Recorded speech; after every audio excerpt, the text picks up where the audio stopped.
আজকের গল্পটা শুরু হয় একটা প্লেনের ভেতরে, যেখানে আমরা ড্যানি নামের এই ছোট্ট ছেলেটাকে তার মায়ের সঙ্গে হিমালয় ভ্রমণ করতে দেখি। তবে হঠাৎ করে যান্ত্রিক ত্রুটির কারণে প্লেনটা সেখানে ক্র্যাশ করে, আর এই ঘটনায় ড্যানি ছাড়া প্লেনে থাকা সবাই মারা যায়। ওই দুর্ঘটনার পর দুইটা লোক তাকে উদ্ধার করে একটা গোপন শহরে নিয়ে আসে। আর এই শহরের একটা স্পেশালিটি আছে, কারণ এখানকার দরজা 15 বছর পরপরই খোলা হয়। 15 বছর পর সে আবারও তার শহরে ফিরে আসে আর নিজের জাট কোম্পানিতে যোগ দেয়। সেখানকার সবাই তো ভেবেছিল যে ড্যানি মারা গিয়েছে, আর মাঝখানে এতগুলো বছর কেটে গিয়েছে, তাই সেখানকার কেউই ড্যানিকে চিনতে পারছে না। আর ড্যানিও এমন পোশাক আশাক পরেছিল, তারপর আবার তার পায়ে কোনো জুতা পর্যন্ত ছিল না। এই জন্য তাকে কেউ অফিসে তো ঢুকতেই দিচ্ছিল না। তাই ড্যানি এবার রেগে গিয়ে তাদেরকে কম্ফু স্টাইলে মারতে শুরু করে, যেটা সে এই 15 বছর ধরে প্র্যাকটিস করেছে। ওখানে সিকিউরিটি গার্ডদের বেধড়ক মেরে সে সোজা চলে যায় ভেতরে, আর সেখানে গিয়ে দেখতে পাই তার সৎ ভাই বোন বসে আছে। ড্যানি তাদেরকে বোঝানোর চেষ্টা করে, তোরা আমাকে চিনতে পারছিস না, আমি ড্যানি। বিমান দুর্ঘটনায় আমি মারা যাইনি, এই 15 বছর আমি অন্য একটা জায়গায় ছিলাম। এত কিছু বলার পরও ড্যানির সৎ ভাই বোনরা তাকে একদম বিশ্বাস করতে চায় না। তাই আবারও গার্ডদেরকে ডেকে ড্যানিকে ধরে সেখান থেকে বের করে দেয়। ওই রাতটা ড্যানি গৃহহীন লোকদের সঙ্গে পার্কে কাটিয়ে দেয়। এর পরের দিন সকালবেলা ঘুম থেকে উঠেই সে খোলা রাস্তায় তার কম্ফু প্র্যাকটিস করছিল। আর তাকে এইভাবে দেখে তো সেখানে থাকা একটা মেয়ে ভিক্ষুক মনে করে কিছু টাকাও দেয়। তবে ড্যানির আবার ওই মেয়েটাকে অনেক ভালো লেগে যায়, তাই সে তখনই ওই মেয়েটার সঙ্গে পরিচিত হয়ে যায়। এই মেয়েটির নাম কলিন, আর সে একজন চাইনিজ। কলিন আসলে ওখানে মার্শাল আর্ট ক্লাসের পোস্টার লাগাচ্ছিল। তখন ড্যানি তাকে বলে যে আমি অনেক বছর ধরে মার্শাল আর্ট প্র্যাকটিস করি, বলতে পারেন এখন প্রায় মাস্টারই হয়ে গিয়েছি। যদি আপনারা আমাকে নিয়োগ দেন, আমি বাচ্চাদেরকে অনেক ভালোভাবেই শেখাবো। এটা শুনে কলিন তাকে বলে যে এটা আমার প্রতিষ্ঠান, এখানে আমি কি করব, কাকে নিব, এটা সম্পূর্ণ আমার বিষয়, আপনার না। এরপরই আমরা ড্যানির সৎ ভাইকে দেখতে পাই। সে একটা জায়গা দিয়ে গোপন একটা কক্ষে প্রবেশ করে। সেখানে আমরা তাদের বাবাকেও দেখতে পাই। গোটা পৃথিবী জানে তাদের বাবা ক্যান্সার হয়ে মারা গিয়েছে, কিন্তু সে আসলে মারা যায়নি। লোকচক্ষুর আড়ালে সে অন্য একটা প্রজেক্ট নিয়ে কাজ করছে। ড্যানির সৎ ভাই সেখানে তার বাবাকে ড্যানির ফিরে আসার কথাটা জানায়। এদিকে আমরা দেখতে পাই ড্যানি চলে গিয়েছে তার সৎ বোনের বাড়িতে। তার সৎ বোন তাকে কফি খাওয়ার নাম করে কফিতে কিছু একটা মিশিয়ে দেয়, যার কারণে একটু পরেই ড্যানি সেখানে অজ্ঞান হয়ে যায়। এরপরে ড্যানি যখন জ্ঞান ফিরে, সে নিজেকে হসপিটালের বেডে আবিষ্কার করে। ডাক্তাররা তার পুরো হাত পা বেঁধে রেখেছে, আর তাকে হিমালয় সম্পর্কে বিভিন্ন ধরনের প্রশ্ন করছে। ড্যানি তো আসলে তার মায়ের সঙ্গে যাচ্ছিল, কিন্তু সে ওটা ডাক্তারকে না বলে ওই গোপন শহরটা আর তার কম্ফু প্র্যাকটিসের কথাই বারবার বলছিল, যেটা শুনে ডাক্তাররা তাকে সত্যি সত্যি পাগল মনে করে। তখন ডাক্তাররা বলে যে ঠিক আছে, তোমার কোনো পরিচিত কেউ থাকলে তাকে ফোন করে ডেকে নাও। ড্যানি তো এখানে কাউকেই চেনে না, তার কাছে শুধুমাত্র ওই যে চাইনিজ মেয়ে মানে কলিনের নাম্বারটাই ছিল। তাই ড্যানি তাকে ফোন করে সাহায্য চায়। তবে কলিন যেহেতু ড্যানিকে ঠিকভাবে চিনত না, তাই সে তাকে সরাসরি না করে দেয়। এরপর দৃশ্য পরিবর্তন হলে আমরা ড্যানির সৎ ভাইকে কলিনের সঙ্গে দেখা করতে দেখি। সে কলিনকে ড্যানিকে মারার জন্য অনেক টাকা অফার করে, এমনকি তাকে একটা কম্ফু স্কিল তৈরি করে দেওয়ারও প্রস্তাব দেয়। কিন্তু কলিন তার এই প্রস্তাবে রাজি হয় না, আর তার কাছে বেশ সন্দেহজনক লাগে। তাই সে সরাসরি চলে যায় ড্যানির সঙ্গে দেখা করতে। অন্যদিকে ড্যানির সৎ বোনও টের পেয়ে গিয়েছে এই লোকটা সত্যি ড্যানি। তবে ডাক্তার যতবার প্রশ্ন করছিল, সে বারবার শুধুমাত্র ওই মার্শাল আর্টের কথাই বলছিল। তাই ডাক্তার ভাবে যে সে হয়তো সত্যি সত্যি পাগল হয়ে গিয়েছে। অন্যদিকে ড্যানির সৎ বাবা এই সব কিছু আবার ক্যামেরার মাধ্যমে দেখছিল। ড্যানিকে তার কাছে বেশ বিপজ্জনক বলেই মনে হচ্ছিল। এই কারণে সে ভাড়া করা গুন্ডা দিয়ে কিডন্যাপ করতে পাঠায়। তবে এইসব ভাড়া করা গুন্ডা তো আর ড্যানির ওই কম্ফুর সামনে দাঁড়াতে পারে না। ড্যানি তাদেরকে এক এক করে মেরে দেয়াল ভেঙে সোজা চলে যায় কলিনের কাছে। সেখানে গিয়ে সে কলিনের সঙ্গে অনেকক্ষণ কম্ফু করে, আর কলিনকেও পরাজিত করে দেয়। কলিন তো তার এই কম্ফু স্টাইল দেখে বেশ খুশি হয়ে যায়। ড্যানিকে সে বেশ কিছু জামা কাপড় দিয়ে এখানেই থাকার অনুমতি দেয়। এরপরে ড্যানির সৎ বোন তাকে ডেকে নিয়ে একটা বিশাল অ্যামাউন্টের টাকা অফার করে, আর বলে যে তুমি তোমার নামটা পরিবর্তন করে এখানেই থাকো, যাতে করে আমাদের কোম্পানির কোনো ক্ষতি না হয়। এর বিনিময়ে তুমি $1 মিলিয়ন পাবে।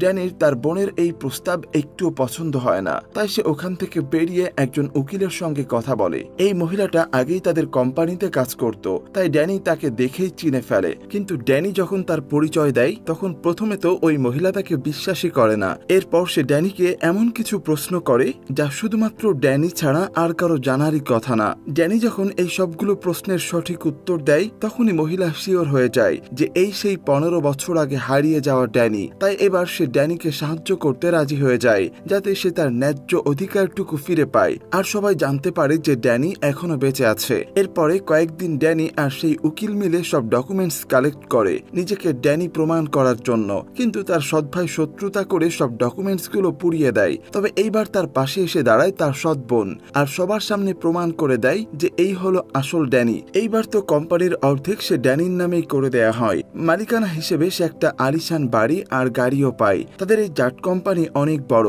তারা ম্যানুফ্যাকচারিং থেকে শুরু করে ঔষধ শিল্পীও কাজ করত। গোটা বিশ্বে তাদের ঔষধগুলোর সাপ্লাই হতো, তাদের অনেক বেশি প্রফিট হতো। মানে তারা অন্যায়ভাবে ওষুধের দাম দিন দিন বাড়িয়ে যাচ্ছিল, যেটা ড্যানির একদমই পছন্দ হয় না। যেহেতু সে এখন কোম্পানির অর্ধেক মালিক, তাই কোম্পানির মিটিংয়ে সে ওষুধগুলোর দাম কমিয়ে দেয়, যেটা আবার অন্য কারো পছন্দ হয় না। এরপর দেখা যায় তার সৎ ভাই লুকিয়ে লুকিয়ে তার বাবার সঙ্গে দেখা করতে যাচ্ছিল। তখন ড্যানি এটা দেখে ফেলে সেও তার পিছু করে। তবে সেখানে সব জায়গায় অনেক কড়া সিকিউরিটি ছিল, এই কারণে ড্যানি খুব বেশি দূর যেতে পারে না। তাই এবার সে চেষ্টা করে জানালা বেয়ে উপরে ওঠার, কিন্তু এটা যখন তার সৎ ভাই দেখে ফেলে তখন সে তাকে ধাক্কা দিয়ে নিচে ফেলে দেয়। তবে এরপর যখন ড্যানির জ্ঞান ফিরে আসে সে দেখতে পায় যে তার সৎ ভাই তাকে জড়িয়ে ধরে আছে আর এমনকি তাকে তার বাবার সঙ্গে দেখা করাতে নিয়ে গিয়েছে। তখন ড্যানি তার বাবাকে জিজ্ঞাসা করে যে আপনি বেঁচে ফিরলেন কিভাবে। তার বাবা উত্তর দেয় যে হ্যান নামের একজনই আমাকে বাঁচিয়েছে, তার সঙ্গে গাও নামের একজন মহিলাও আছে। তবে তারা আমাকে বাঁচানোর পর আমাকে ব্ল্যাকমেইল করে আমার থেকে সব সম্পত্তি নিয়ে যেতে যাচ্ছে। এরপরে যে ড্যানি যখন তার বোনের সঙ্গে হাঁটছিল তখন কিছু গুন্ডা তাদের উপরে আক্রমণ করে তার বোনকে অপহরণ করার চেষ্টা করে। কিন্তু ড্যানির সামনে কি তার বোনকে অপহরণ করা এতটাই সহজ? সে ওইসব গুন্ডাদেরকে বেধড়ক মার মারে আর নিজের বোনকেও সেফ করে আনে। এরপর তারা ওখান থেকে ম্যাডাম গাওকে খুঁজতে যায়। যেহেতু সে চাইনিজ ছিল তাই ড্যানি আইডিয়া করে যে কলিন হয়তোবা চিনতে পারে, আর ড্যানির ধারণাটাই ঠিক হয়। কলিন তখন তাদেরকে একটা চাইনিজ হোটেলের খবর দেয়। ড্যানিরা যখন ওই হোটেলে কথা বলতে যায় তখন সেই হোটেলের মালিক বলে যে তোমাদের কোম্পানির সঙ্গে আমাদের একটা ডিল হয়েছিল, কিন্তু সেটা তোমার বোন বাদ দিয়ে অন্য একটা কোম্পানির সঙ্গে ডিল করে ফেলে। তোমার বোন আমাদের সঙ্গে প্রতারণা করেছে। কিন্তু এরপর ড্যানি যখন তাদের হ্যানের ব্যাপারে জিজ্ঞাসা করে তখনই তারা পুরোপুরি চুপ হয়ে যায় আর ওখান থেকে দ্রুত চলে যায়। তবে ওখান থেকে চলে যাওয়ার পর তার ড্যানির কাছে একটা পার্সেল পাঠায় যেখানে ছিল অনেক প্রকারের ড্রাগস। নিচে একটা লোগো ছিল যেটা দেখতে পুরনো আয়রন ফিস্টের ড্রাগনের মতো। আর আশ্চর্যের বিষয় হলো ঠিক ওরকম একটা লোগো ড্যানির বুকেও আঁকা ছিল। এরপর দৃশ্য পরিবর্তন হলে আমরা ম্যাডাম গাওয়ের দুজন মহিলা কর্মীকে দেখতে পাই যারা আসলে হ্যানের সঙ্গে মিলে এই ড্রাগ সাপ্লাইয়ের কাজ করে। তারা তাদের এই ড্রাগের ব্যবসাকে এতটাই আপডেট করেছে যে এখন কারো আর ইনজেকশন বা পাউডার নিতে হয় না, শুধুমাত্র একটা স্টিকার লাগালেই পুরো ড্রাগের মতোই মজা পাওয়া যায়। এরপরে ড্যানি তার ভাইয়ের কাছে গিয়ে এই সব কথা খুলে বলে। তখন তার ভাই বলে যে তাহলে আজ থেকে আমি ব্যবসা পরিচালনা করি আর তুমি হ্যানের এই ড্রাগ চোরাচালানের বিরুদ্ধে প্রমাণ জোগাড় করো। এরপরে ড্যানি চলে যায় কলিনের সঙ্গে দেখা করতে আর ওখানে গিয়ে তারা আজকে পরিচয় হয় নতুন একটা মেয়ের সঙ্গে যে পেশায় একজন নার্স। সে এখানে ক্যারাতে শিখতে এসেছে। তবে ড্যানি তাদের দুজনকেই ডিনারের জন্য ইনভাইট করে, তারাও রাজি হয়ে যায় আর এরপর তারা একসঙ্গে ডিনারটা করে ফেলে। এরপর রাতের বেলা তারা বেরিয়ে পড়ে তাদের মিশনে, মানে ওই ড্রাগস গুলোকে খোঁজার। তবে অনেক খোঁজাখুঁজির পরেও একটা ড্রাগসও তারা কোথাও খুঁজে পায় না, কিন্তু একটা জায়গায় গিয়ে তারা ওই লোকটাকে খুঁজে পায় যে এইসব স্টিকারওয়ালা ড্রাগস গুলো তৈরি করে। ওই লোকটাকে যখন তারা ধরতে যায় তখন আবার ওখানে থাকা গার্ডের সঙ্গে ড্যানির মারামারি শুরু হয়ে যায় আর এক পর্যায়ে তো অসাবধানতার কারণে ওই লোকের পেটের মধ্যে ছুরি ঢুকে যায়। তখন ড্যানি তাকে দ্রুত কলিনের ওখানে নিয়ে আসে, কারণ ওখানে তো একজন নার্স ছিল। ড্যানি চেষ্টা করছিল প্রাণপণে ওই লোকটাকে বাঁচিয়ে রাখার, আর ওই লোকটা তখন বলে যে আমি এই স্টিকারওয়ালা ড্রাগস গুলো বাধ্য হয়ে বানাই, কারণ ম্যাডাম গাও আমার মেয়েকে আটকে রেখেছে।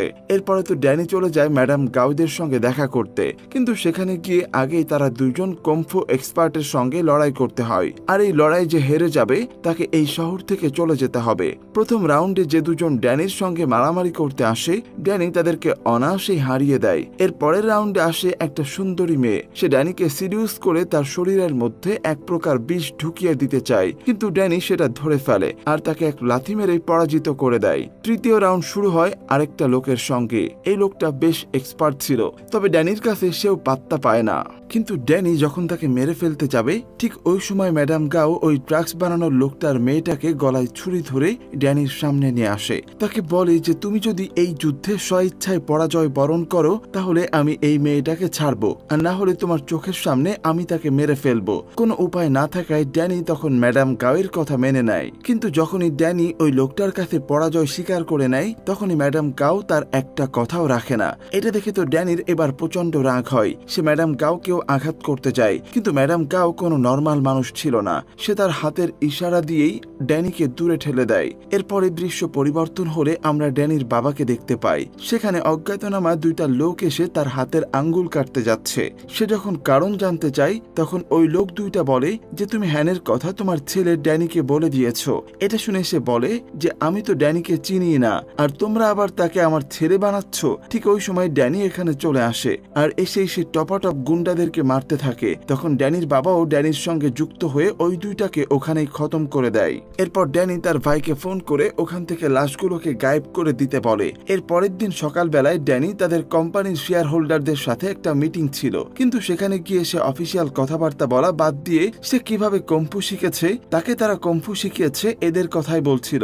এগুলা শুনে তো সেখানে থাকা সব বড় বড় লোকেরাই ড্যানির উপরে প্রচন্ড রেগে যায়, আর সেই বাকি সবাইকে কনভিন্স করে তাদের 3 ভাই বোনকে এই কোম্পানি থেকে বাদ দিয়ে দেয়। এটা শুনে তো ড্যানির বোনও প্রচন্ড রেগে যায় যে সে আমাদের কিভাবে বের করে দিতে পারে। এদিকে ড্যানির ভাইয়ের ওই দিন এক জায়গায় ঘুরতে যাবার কথা ছিল, কিন্তু এরপরও সে তার অ্যাকাউন্ট চেক করে দেখে যে তার ব্যাংক অ্যাকাউন্টে কোনো টাকাই নেই। তার বাবা সব টাকায় তাদের অ্যাকাউন্ট থেকে নিজের অ্যাকাউন্টে ট্রান্সফার করে নিয়েছে। তাদের বাবা আসলে এই কাজটা ইচ্ছা করেই করেছে, যাতে করে তার ছেলে এই শহর ছেড়ে কোথাও যেতে না পারে। তার সাথে এরকম ব্যবহার করায় তো ড্যানির ভাইও প্রচন্ড পরিমাণে রেগে যায়, আর রেগে গিয়ে তার বাবাকে হত্যাই করে ফেলে। তবে লাশটা সে ওই পানির মধ্যে রাখে, যেখানে সে ড্যানির কথা মতো আগের দিন ওই গুন্ডাদের লাশ রেখেছিল। এই সবকিছুতে ড্যানি তার বাবার উপরে একটু সন্দেহ হয়, আর সে এরপর খোঁজ খবর নিয়ে জানতে পারে যে তার বাবার চায়নাতে একটা কোম্পানি রয়েছে, আর ওইটা চালায় হ্যানি। এরপরে ড্যানি চায়না চলে যায় ওই কোম্পানির সম্বন্ধে খোঁজ খবর নিতে, আর সেখানে গিয়ে সে দেখতে পায়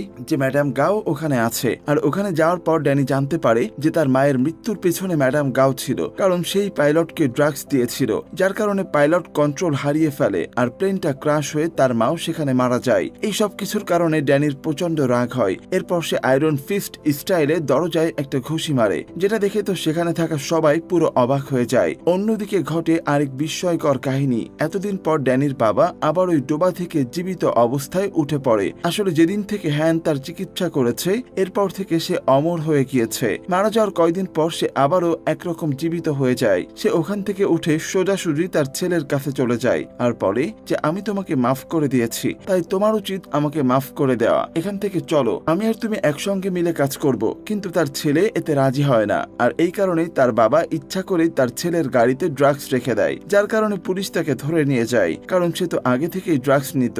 আর এইবার হাতে নাতে প্রমাণ পাওয়া গেল। কিন্তু সে সবাইকে বোঝানোর চেষ্টা করে যে এই সবই তার বাবার চাল, এখানে আমি কিছুই জানি না। তবে তার কথা কেউ বিশ্বাসই করে না, কারণ সবাই তো জানে তার বাবা ক্যান্সারে আক্রান্ত হয়ে কিছু বছর আগেই মারা গিয়েছে। এদিকে দেখা যায় ড্যানির বাবা এবার ব্যবসার কাছে বোনকে ব্যবহার করছে। সে তার মেয়ের কাছে আসে সব কথা খুলে বলে আর তাকে জড়িয়ে ধরে। মেয়ে তো এইসব কাজে অনেক খুশি হয়ে যায়, কিন্তু সে তো আর জানে না তার বাবা তাকে ভালোবেসে নয়, বরং তাকে ব্যবসার প্রয়োজনে শুধুমাত্র ইউজ করছে। অন্যদিকে দেখা যায় ড্যানি ম্যাডাম গাওকে কিডন্যাপ করে এনে কলিনের ওই স্কুলে বন্দি করে রাখে। আর কলিন তো নিজেই অনেক অসুস্থ, কারণ মারামারির সময় তার গায়ে একটা গুলি লেগেছিল। সে পুরোপুরি মৃত্যুর পর্যায়ে চলে যায়, কিন্তু ওই সময় একটা স্পেশাল ডাক্তার তাকে বাঁচিয়ে তোলে। এই ডাক্তারটাই কলিনকে কম্ফু শিখিয়েছে। এরপর ড্যানি আর সে ডাক্তার মিলে ওই কলেজে গিয়ে কম্ফু প্র্যাকটিস করতে থাকে। আর ড্যানির এত ভালো স্টাইল দেখে ওই ডাক্তারটা বলে যে তুমিও তো তাহলে চাইলে এই কলেজের টিচার হয়ে যেতে পারো, তোমার কাছ থেকে স্টুডেন্টদের অনেক কিছু শেখার আছে।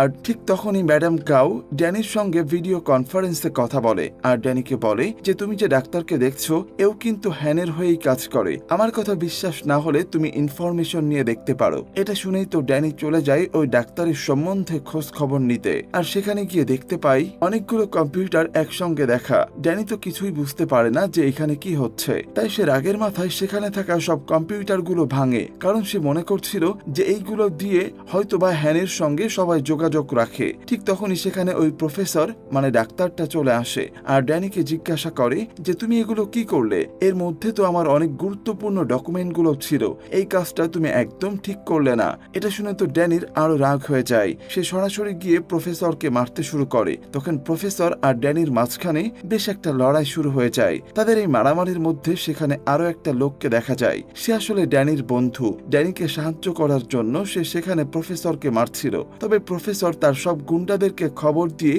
সব জায়গায় দরজাগুলোকে বন্ধ করে দেয়, যার কারণে ড্যানিরা তাদেরকে এখানে মেরে এখান থেকে বের হতে পারে না। ড্যানিও তখন অনেকভাবে চেষ্টা করছিল তার আয়রন ফিস্টটাকে আনার, কিন্তু কোনোভাবে সেটা আসছিল না। কিন্তু সে তো হার মানার পাত্র নয়, তাই সেবার কম্ফু স্টাইলে সবাইকে মারতে থাকে। তখন তাদেরকে সাহায্য করতে কলিনও সেখানে চলে আসে। সে সবগুলো দরজা খুলে দেয়, আর ড্যানি আর তার বন্ধু যখন ওখান থেকে বেরিয়ে আসে, তারপর ড্যানির বন্ধু তাকে বলে যে তোমার এখানে থেকে লাভ নেই, তুমি আমাদের ওই গোপন শহরে চলে এসো। তুমি তো জানো সেখানে মাস্টাররা থাকে যারাই তোমাকে বাঁচিয়েছিল, আর ওই আয়রন ফিস্টদের কাজ হলো এই গোপন জায়গাটাকে রক্ষা করা। এদিকে ড্যানিদের বাবা যখন জানতে পারে যে হ্যান তার সব ব্যাংক অ্যাকাউন্ট ইউজ করছে, তখন সে তার মেয়েকে বলে যে আমি ওই অ্যাকাউন্ট থেকে সমস্ত টাকাই তুলে নেব, হ্যানকে এইভাবে আমার অ্যাকাউন্ট ইউজ করতে দেব না। অন্যদিকে তো ওই প্রফেসর কলিনকে ধরে ফেলে, কারণ সে জানতে পেরে গিয়েছিল কলিনও ড্যানিকে হেল্প করছে মিস্টার হ্যানকে মেরে ফেলার জন্য।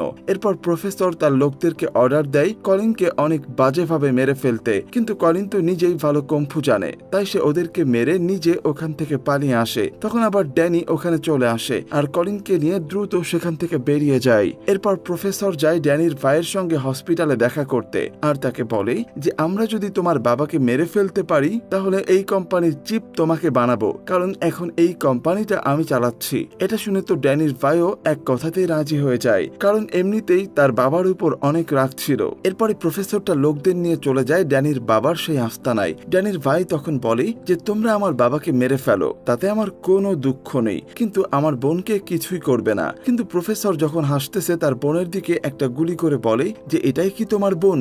আর এই গুলি লাগার কারণে তার বোন তার চোখের সামনে সেখানেই মারা যায়। প্রফেসর তো এই সব কিছু ভিডিও করে ড্যানিকে পাঠিয়ে দেয়, আর ড্যানিও তখন নিজের পরিবারকে বাঁচানোর জন্য প্রফেসরের কাছে আত্মসমর্পণ করার সিদ্ধান্ত নেয়। কিন্তু প্রফেসর তো আসলে ড্যানিকে মারতে চায় না, সে আসলে তার কাছে থাকা পাওয়ারটা নিতে চায়। এরপর সে ড্যানির হাত বেঁধে তাকে একটা জায়গায় নিয়ে যাচ্ছিল। তবে ঠিক তখনই ড্যানির বন্ধু সেখানে এসে সবাইকে মেরে ড্যানিকে বাঁচিয়ে নেয়। এদিকে ড্যানি পালিয়ে আসলে তখন কলিন আর প্রফেসরের মধ্যে বেশ মারামারি শুরু হয়ে যায়। প্রফেসর নিজে কলিনকে কম্ফু শেখালেও সে আজকে আর কলিনের সঙ্গে পারে না, কিন্তু কলিন যখন তাকে ছুরি দিয়ে মারতে যাবে তখন সে তাকে মারতে পারে না, কারণ প্রফেসরের মধ্যেও সুপার পাওয়ার ছিল। কিন্তু ড্যানির বন্ধু এসে তখন তার বুকে ঠিকই ছুরি ঢুকিয়ে ফেলে, আর কলিনকে বলে যে তুমি তার স্টুডেন্ট ছিলে, এই জন্য তাকে মারতে পারছিলে না। এরপর ড্যানির বন্ধু তাকে সঙ্গে করে নিয়ে তাদের ওই শহরে চলে যেতে চায়, কিন্তু ড্যানি আসলে যেতে চায় না। আর এটা নিয়ে তাদের মধ্যে কথা কাটাকাটি করতে করতে এক পর্যায়ে হাতাহাতিও হয়ে যায়। এক পর্যায়ে সিদ্ধান্ত নেয় যে তারা এখানেই থাকবে, এখান থেকে কোথাও যাবে না। ঠিক তখনই কলিন আবার পেছন দিকে তাকিয়ে দেখে যে ওখানে প্রফেসরের লাশ নেই, সেটা যেন ওখান থেকে গায়েব হয়ে গিয়েছে। তারা তো কিছুতেই বুঝতে পারছিল না যে হঠাৎ করে লাশটা এখান থেকে গায়েব হয়ে গেল কিভাবে। এর পরের দিন যখন কলিন আর ড্যানি একটা গাড়িতে বসেছিল, ঠিক সেই সময় তার ভাই তাকে একটা মেসেজ করে, আর সেখানে লেখা ছিল তোমরা যেখানেই আছো দ্রুত এই শহর থেকে পালাও। তবে তারা কিছু বুঝে ওঠার আগেই সেখানে একটা কমান্ডোর দল চলে আসে আর তাদের উপর সরাসরি অ্যাটাক করে দেয়। তবে ড্যানি আর কলিন এখানেও তাদের কম্ফু স্কিল ব্যবহার করে সবাইকে কাবু করে ওখান থেকে পালিয়ে যায়। এরপর ড্যানি জানতে পারে যে ওই প্রফেসরই ছিল আসলে হ্যান, কিন্তু হ্যান মানে প্রফেসর তো মারা গিয়েছে, তাই কোম্পানি চালানোর মতো কেউ নেই। কিন্তু ঠিক তখনই সবাইকে চমকে দিয়ে ড্যানির সৎ বাবা আবারও চলে আসে। সে আবারও জীবিত হয়ে গিয়েছে, আর তার বাবা যে এই সব খারাপ কাজের সঙ্গে যুক্ত, এমনকি সে হ্যানের সঙ্গে হাত মিলিয়েছে, আবার সে ম্যাডাম গাওয়ের সঙ্গেও যুক্ত ছিল। এই সব কিছু জানতে পেরে ড্যানি তো অনেক কষ্ট পায়। এইবার সে সিদ্ধান্ত নেয় যে কোনো মূল্যেই সে তার বাবাকে মেরে ফেলবে। কিন্তু এদিকে তো ড্যানির বাবাও সব রকম প্রস্তুতি নিয়ে রেখেছে ড্যানিকে মেরে ফেলার জন্য। কিন্তু তারপরও ড্যানি তার বাবার অফিসের কাজ ভেঙে ঠিকই ঢুকে যায় তাকে মারার জন্য। ড্যানি তার সমস্ত শক্তি দিয়ে চেষ্টা করছিল তার বাবাকে মেরে ফেলতে। ড্যানি তো তার বাবাকে পেয়ে লাথি মেরে একটা পাইপের মধ্যে ঢুকিয়ে দেয়। এরপরেও তার বাবা পুরোপুরি মারা যায় না। এটা দেখতে পেয়ে ড্যানি খুব ভালো করে বুঝতে পারে যে এই লোককে এভাবে মারা যাবে না, কারণ তার মধ্যে অনেক সুপার পাওয়ার রয়েছে। তাই ড্যানিও সেখান থেকে চলে যেতে লাগে, কিন্তু তার বাবা তখনই পেছন থেকে ড্যানিকে গুলি করে। কিন্তু ড্যানির কাছে তো এখন আয়রন ফিস্টের ক্ষমতা রয়েছে, তাই সে ইজিলি গুলিটাকে আটকে দেয়। আর তখন ড্যানির ভাই এসে তার বাবাকে ওখানে গুলি করে, আর ওই উঁচু বিল্ডিং এর ছাদ থেকে সে একবার নিচে পড়ে যায়। তাদের ওই শয়তান বাবা মারা যাওয়ার পর থেকে সবকিছুই ঠিক হয়ে যায়। ড্যানির ভাই তার কোম্পানি আবারও ফিরে পায়। অন্যদিকে আমরা ড্যানির বোনকে দেখতে পাই, যে গুলি লাগার পরেও মারা যায়নি। উন্নত চিকিৎসা করার কারণে কিছুদিন পর সুস্থ হয়ে যায়। আর সে তখন ড্যানির বন্ধুর সঙ্গে একটা কফি শপে বসে গল্প করছিল। এরপরে আমরা ড্যানিকে দেখতে পাই যে কলিনকে নিয়ে তাদের ওই গোপন শহরের দিকে যাচ্ছে, কিন্তু ওখানে যাওয়ার পর সে দেখতে পাই যে তার অনেক কুম্ফু মাস্টাররা সেখানে মরে পড়ে আছে। এটা দেখে তো সে কোনোভাবেই নিজেকে সামলাতে পারে না। আর এখানেই শেষ হয়ে যায় আমাদের আয়রন ফিস্টের সিজন 1। তো বন্ধুরা, কেমন লাগলো আমাদের আজকের মুভিটি সেটা অবশ্যই কমেন্টে জানাবেন। আর হ্যাঁ, কে কোথা থেকে দেখছেন সেটা কিন্তু জানাতে একদমই ভুলবেন না। আজকের মতো এই পর্যন্তই, দেখা হবে নতুন কোনো গল্পে। সে পর্যন্ত সবাই ভালো থাকবেন, সুস্থ থাকবেন, আর সিনে গল্পের সাথেই থাকবেন এই আশা ব্যক্ত করে এখানেই শেষ করছি। আল্লাহ হাফেজ।